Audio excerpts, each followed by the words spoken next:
Session ১.৪ যৌথ দৃষ্টিভঙ্গি প্রতিষ্ঠা। অনুশীলন ২ ফুটবল খেলা, ফুটবল গেম। সময় ২৫ মিনিট। উদ্দেশ্য খেলায় সব অংশগ্রহণকারীদের নেয়া পারস্পরিক আস্থা এবং একে অন্যের সাথে অনুভূতি জানানো। লক্ষ্য অংশগ্রহণকারীরা যখন একটি মাঠে খেলেন তখন কোচ পর্যবেক্ষণ করবেন খেলোয়াড়রা কিভাবে ফুটবলের পিচে একে অপরের সাথে সম্পৃক্ত হয়।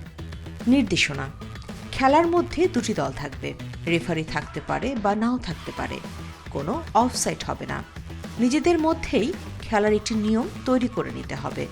তারা কতটা সময় নিয়েছে তা নোট রাখা, খেলোয়াড়দের আচরণ, কে নেতৃত্ব দিচ্ছে, কে বিলম্ব করে, কে বিচলিত হয়, কে অংশ নেয় না, উক্ত বিষয়গুলো গভীরভাবে লক্ষ্য করে পরবর্তী সময়ে আলোচনা করতে হবে। খেলার প্রক্রিয়া খেলোয়াড়রা ১০ থেকে ১৫ মিনিট নিজেদের দ্বারা নির্ধারিত নিয়মে খেলবে।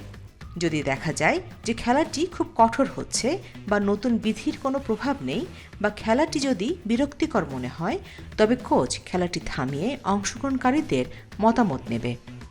দ্বিতীয়বার খেলার প্রক্রিয়া অংশগ্রহণকারীদের নির্ধারিত পরিবর্তনগুলো ব্যবহার করে পুনরায় খেলবে। প্রতিফলন প্রতিফলনে কোচ গাইডলাইনে দেয়া প্রথম প্রতিফলন ও দ্বিতীয় প্রতিফলন অনুসরণ করে আলোচনা শেষ করবেন।